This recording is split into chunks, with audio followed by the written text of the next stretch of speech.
Example 3, when building a gate, how does Bailey know that the vertical boards V and W are parallel? We'll start with that. And let me get a couple lines here. And anytime they give you a picture and they're asking about lines or parallel lines or anything like that, it's helpful to really at least mentally highlight things that they're talking about. So I'm going to call this board W. I'm just going to go right on the edge of W right there, so like, or V. So there's V, and here's W. If their edges are parallel, the boards are parallel. And we can see here that we have this board that is diagonal there. That's a transversal to V and W, right? So I'm going to try and get that in the right spot, right about there, like so. All right.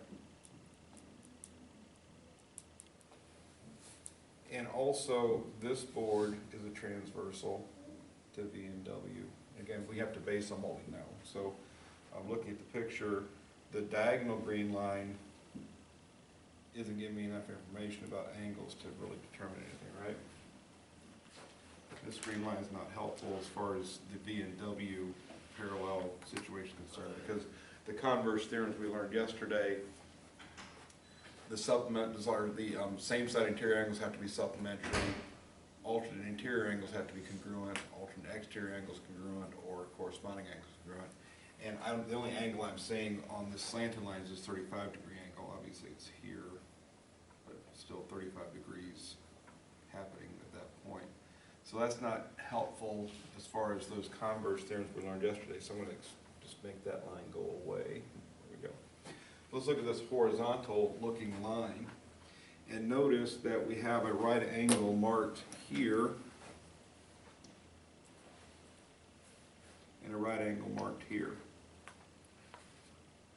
And for the sake of the two blue lines versus the green line being the transversal, the two angles here are both interior angles, are both on the same side of the transversal, so they're same side interior angles, right?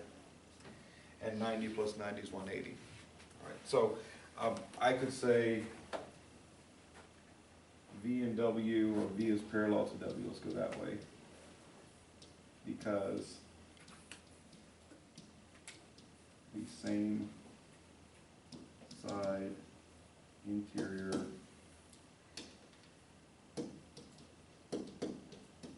angles are supplementary.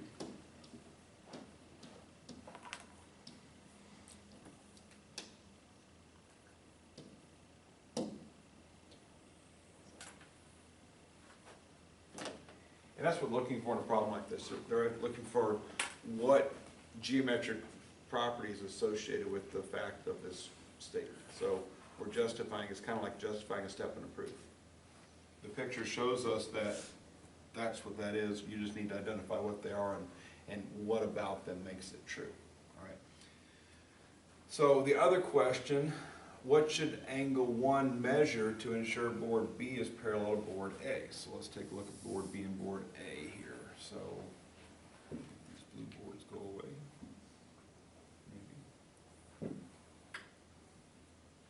Maybe. So this green line represents board A. Again, board A is obviously thicker than the line, but the edge of that will suffice for what we're doing. And let's get a board B. I'll put it up above B like that. There's boards A and B. I want them to be parallel. And they're asking us about angle 1. So if I look at the transversal, which is the slanted board here, it's kind of close.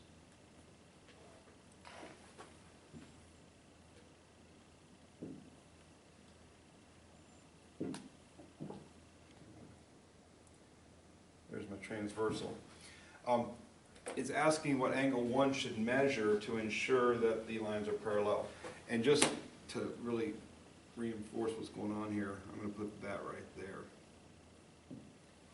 So I think we can agree if that edge of B is parallel to that edge of A, then B and A are parallel to one another, right?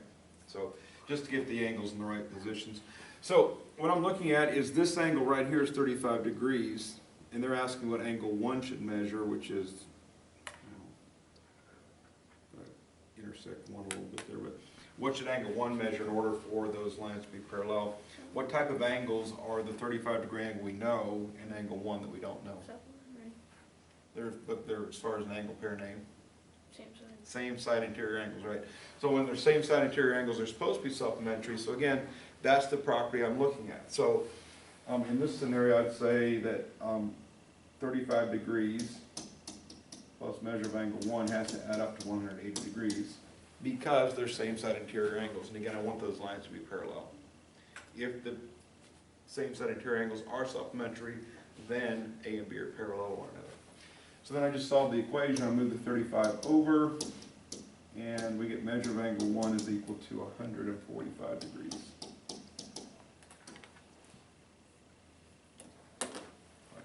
So two types of questions involved in the same picture there. What should this angle equal in order to make this true? Just set up an equation and work it out.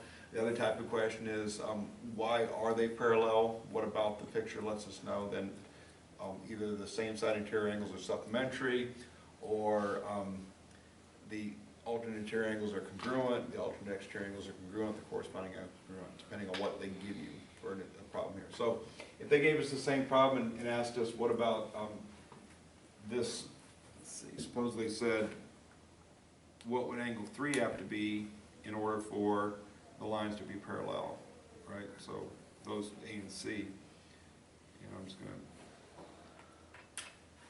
this is 35 here yet, right? So angle 3 and angle 35, those are alternate interior angles, so angle 3 would have to equal 35 degrees in that scenario because they're alternate interior angles. So again, that's all that they're going to be doing here with these picture problems.